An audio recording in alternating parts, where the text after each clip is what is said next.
My guests today are Lauren Emerson and Genevieve Hewson, owners, founders, dreamers behind Walter G, which is an Australian-based fabric company.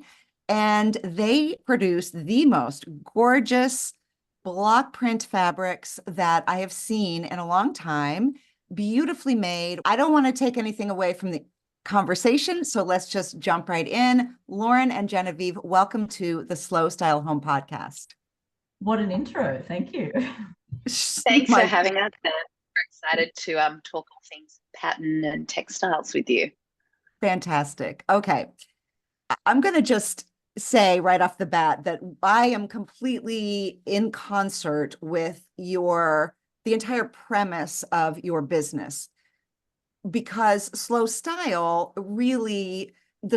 approach really means using handmade and artisan made products and really thinking about how things are made, who is impacted, how are people paid, how is it transported, and especially if we are borrowing from other cultures, what is the level of respect that goes into the traditional crafting techniques that may or may not be applied. So I love all of that stuff. I want to hear from you guys in your words. Why do you believe we should make an effort to find things like this for our homes? I think at the most basic level, they feel completely different. They look different. If you have a block printed fabric next to one that's sort of been mass produced and a copy, maybe a digital render or whatever, just the hand feel of them alone is completely different. There's just something, you can just feel the hands that created the original piece. The imperfections are authentic. They're not manufactured. And I think that goes for so many other handmade products. The transfer of someone else's story into the product and then into your home or the other space. I don't know, there's a soul to it that can't be replicated. And look, not every product in your house can be handmade. That's an unrealistic expectation these days. But having as many little pieces that are handmade scattered throughout your house just give a room just that extra feeling and life. Any home that feels like authentic and collected, every piece in that house has a story. And I feel like that's what our block printed pieces have. They've got a story and you can feel that through them. Yes, 100%. It's very human. As you said, it's a transference of one human being's beauty into another one who's going to hold it and use it and keep it forever, probably.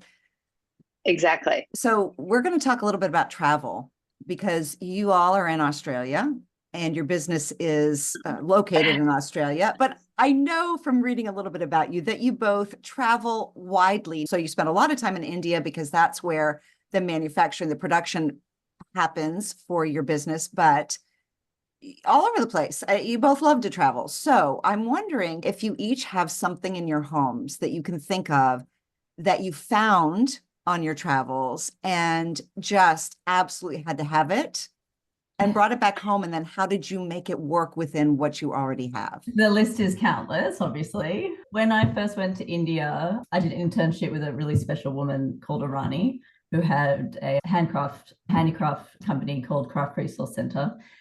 She treated me like a daughter. She was very much a mentor when we first started, but she sadly passed a few years ago.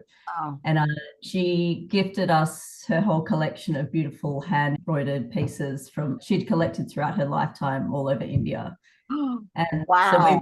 So we've both framed lots of the little pieces and put them randomly in little spaces all across our house, which is, it's just the sentiment alone is pretty special with that one. Absolutely. Genevieve? Yeah, I spent a year in New York for my husband's work. And there was this little flea market that was always on in Chelsea. And one day I found of a headland and a seascape, but it had been eroded a bit. So it was a painting or it was something? It was a gorgeous painting, but it had actually been quite eroded. But I just absolutely loved it. It was $5. I couldn't say no. Could not Wow. say no. And I still have it to this day, Yeah. framed. It's been in every house. And I don't know what it is about it because it's really not that special, but I just love it. Every time I look at it still, I love it. I remember in Spain, we went to Granada, where they're quite famous for doing those gorgeous ceramics with a sort of a white glaze and this sort of rich blue-based green color. It's just so dreamy. I had hiked all the way to the top of this winding road that just never ended, and I saw this big factory, which no one was there. So I just walked myself in there, and my eyeballs were pulsating. It was just, the ceilings were even covered in hand painted ceramic after hand painted ceramic. When you get to the point, your heart's racing and you almost don't even know where am I even going to start. So I just bought as much as I thought I could fit in this suitcase. I'd gone completely crazy. So I get back to the Airbnb we were staying, and my husband said, how are we going to get this home? I start obviously not throwing out any of my clothes, but I'm like, those sneakers of yours have lost their tread. They're staying here. They're not coming. Throwing that out, making space for all this stuff. But all of those pieces, I use them every day, or I have some of them on my wall. I think that's the thing with things you pick up on your travels. You'll always find a spot for them. And if you love it enough, that will be the inspiration for a new little nook in your house, or rearranging one of your shelves or something like that. So do you think that starting with a foundation in your home that is based on just what you love, it's a lot easier to mix in things that maybe feel like they're nothing like what you already own? Absolutely. Totally. I mean, I think contrast is key. You don't want it to all look the same. I think that if you fill your house with things that you love, they'll just go in a weird way, rather than if you commit to a particular look because you think you should have that because it completes the look, but you don't really love the piece. Chances are you'll get sick of it and get rid of it. You said something that made me think of this idea of layering and adding layers to our home. And I talk about that a lot. And I use the word layers or layering. How would you describe that to people? As you said, it can mean so many different things. I think for us, there are so many different ways you can lay a pattern. If you love florals, that you just can't get enough of florals, there's no reason why you can't do all florals and layer in maybe a larger scale floral with maybe more of a all over smaller scale floral, or florals of more of a chintz style versus maybe one that's a bit more graphic. We love to layer sort of style. So we'd love to contrast a fabric that is inspired by sort of an African mud cloth, something a bit more geometric, with a more traditional floral. Yeah. And I think when you're layering differences of things, it builds up like a bit more of a dynamic contrast in a room. It makes it more interesting. And again, it's that contrast of not just pattern, but contrast of colors within the mix to layer that in with. And origin, you said. I think that's really interesting too, that you can mix a pattern that maybe has like an ikat of the style from Japan with something from India, with something from Mexico. Most of our collections, you'll see that there's a variety of inspiration, whether it be from Japan, India, Africa, you name it.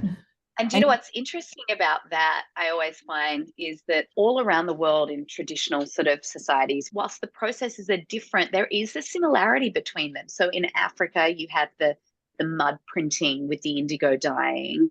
In Indonesia, you had the sort of batik, which resists dyeing with sort of indigos.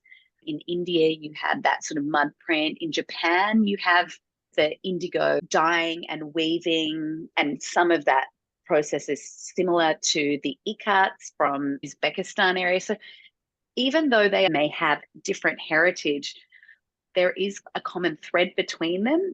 So I want to talk a little bit about your time in India in particular. That's where you spend the bulk of your travel time. What brought you there? I mentioned a little bit earlier about the woman Irani, but In 2009, I was doing a design degree in Sydney, and I emailed the head of design and said, I'd love to do an internship in India to find out more about sort of textile techniques, any process really. Okay. And she put me in touch with Irani, and Irani wrote back straight away saying, yeah, would you like to come over and work in block printing and weaving? And I was like, oh my God, couldn't believe my luck. And so I was gone.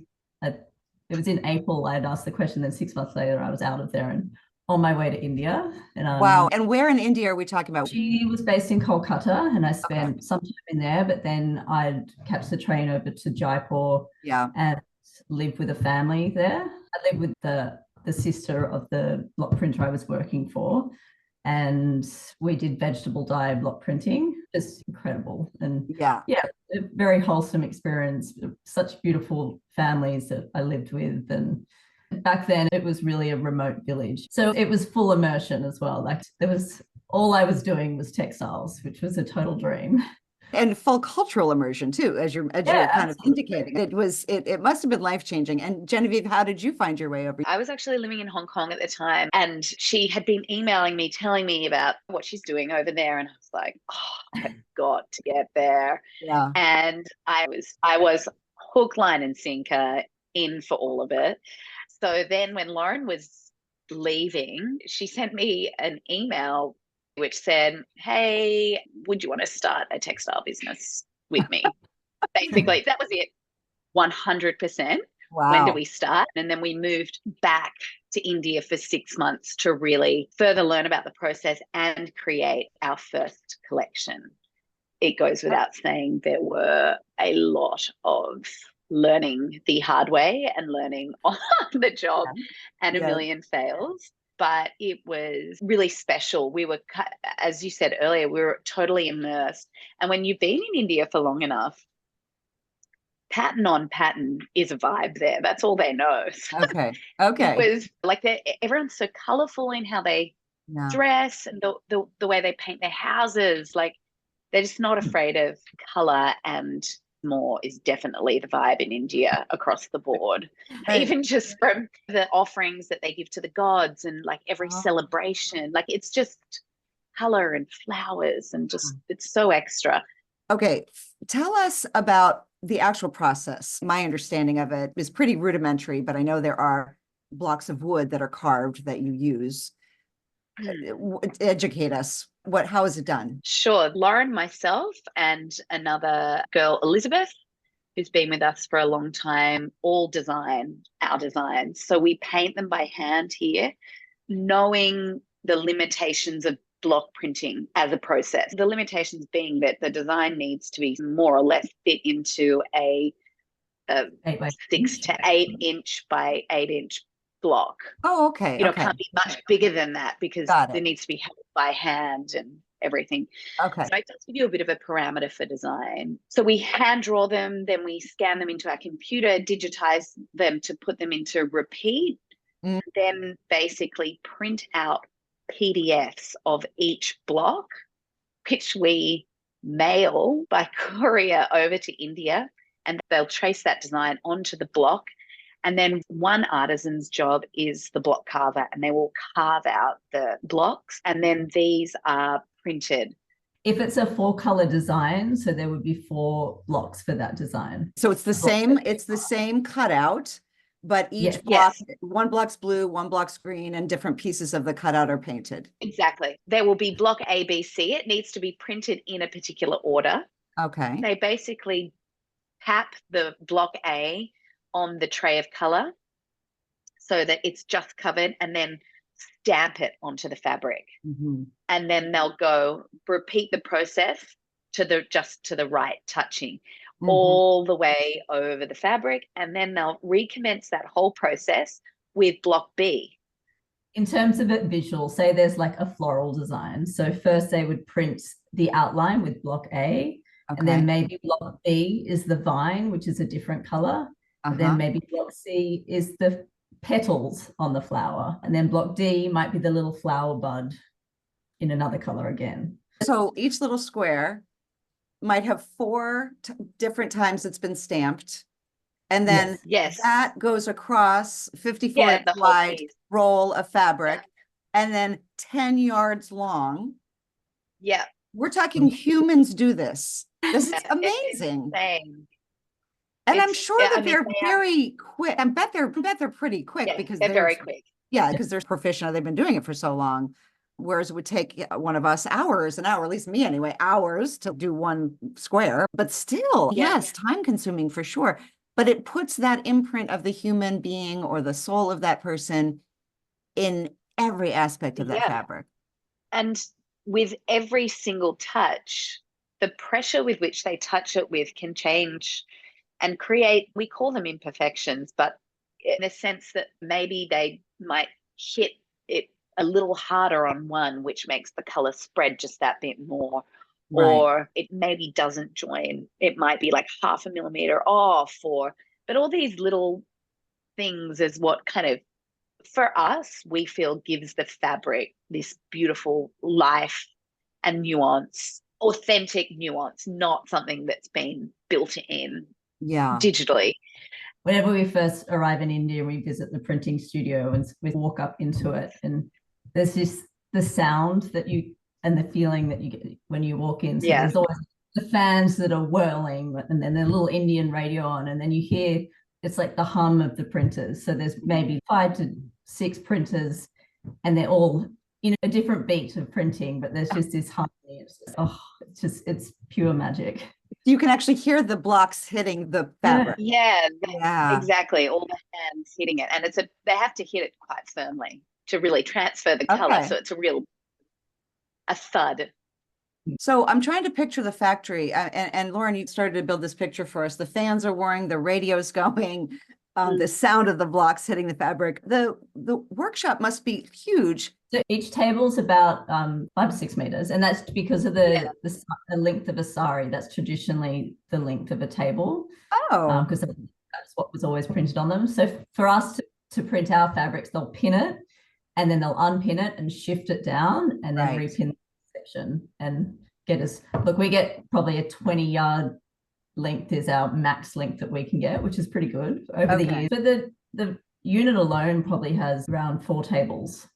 Okay. Oh, wow. Okay. It's not very big. Okay. Yep. Let's talk about your side of the process, the design part. Some of it to me looks very traditional Indian block print in terms of the motifs that I'm guessing you have borrowed from your many travels over there. And then you've got some other things. Can you give us a few examples of where did some of the inspiration come from if you're creating a new pattern? A lot of inspiration does come from antique textiles, and the designs are tweaked to give it a bit more of a modern twist. And then the color palette again it's not a traditional Indian color palette, so that gives it further modern edge to it. Our designs come from something antique, like whether it's the trim of an antique ceramic or the pattern on a vintage ceramic jar. Like even like mosaic tile, the most random of things, a woven male headdress of a tribe, or honestly anything. And is the inspiration coming from places other than India? Absolutely. Yeah. Europe, Japan, Africa, Indonesia, Uzbekistan, like ikats, like anything on the silk route.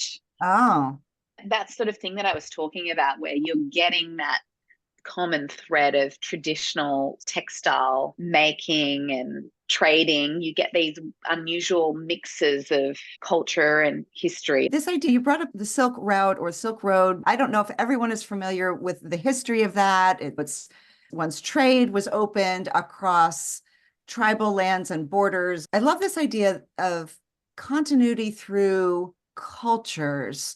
So when two fairly distinct cultures are up against each other, wherever that border is, there's going to be some bleed through, right? There's going to be some borrowing, and you're going to see influences.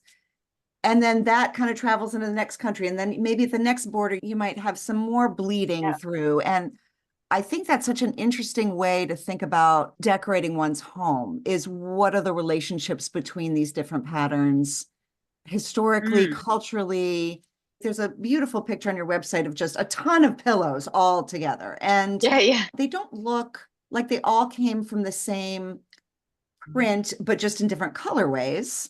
They are distinct patterns on their own, but they work together. There is an element of editing for sure that happens. The style of our own homes has always been that we want something that we bought 10 years ago to go with something that you find today. In some way, it doesn't have to be perfect, but if someone bought a pillow from us 8 years ago, they should be able to buy one today that will work beautifully with that.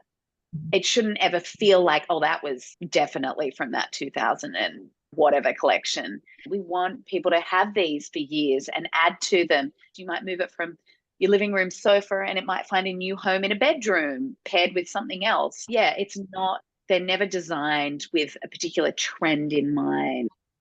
I think they're designed to feel collected. Yes, it's so different if you just think about a fashion collection for a season. Yeah. And you really want the next collection to be completely different and completely distinct, because the whole point is to get people to buy new things. Whereas you're saying that, no, buy a pillow now and then 10 years later buy another pillow and you can actually keep both. You don't have to get rid of one because it's out of date. Yeah. Yeah. So I'm just realizing I haven't even mentioned the fact that you also do wallpaper, which I'm sure is a natural extension of fabric. They're both all about pattern. What's the process for that? Is that also made in India, and is it also hand done? No, so this is a very different process. We go over to India and we roll this black pigment onto the blocks, and we hand print multiple repeats of the blocks onto the A3 paper. We bring them home and then they get digitalized. Okay. Yeah, so they still very much have the essence of feeling hand printed, but they're all printed digitally in Australia. Yeah. Okay. That's so fascinating though. It's still Yeah. pretty labor intensive. You're literally taking stacks of paper and then hand blocking or hand. Okay, you digitize it, but my gosh, it feels very almost old fashioned to me. The way in which you have to make the original. Because we love hand printing so much, it was like a bit of an existential moment. Do we do a digital paper? But we were not confident. Like, wallpaper is so specific with the lengths and pattern matching that you need. And because it is a flat form, it has no movement. We couldn't manage that process with it being hand printed. So it was, okay, we really want to do wallpaper. We don't think we can actually do it by hand. How can we try to keep the essence of the hand printing and not lose that? Because we feel like that's who we are. We can't we didn't want to lose the imperfections and everything, but we're really happy with how it came out. I think you've hit a really nice balance between the handmade and the necessity of digitizing to work at scale. And I hadn't thought about that, about the fact that paper is flat, so there's not even any texture. It's very unforgiving. Very unforgiving. Yeah. Your things are beautiful. Are they only to the trade, or can people buy them directly from your website? Yeah, so we sell our ready-made products in retail stores across the US, but we also have an online store. And then our fabrics and wallpapers are sold exclusively through showrooms. Again, a number of them in the US. Retail customers are welcome to email us to purchase directly. And we have just released a new wallpaper collection, which has translated some fabrics that we sell by the yard. So it will be available in both. Yeah. Ladies, thank you so much. Genevieve and Lauren, I really appreciate getting a little window into what, behind the scenes. Most of us don't know how any of this stuff is made, and it's fascinating. So thank you so much for your time today. Thank you for having us. Thank you so much for having us.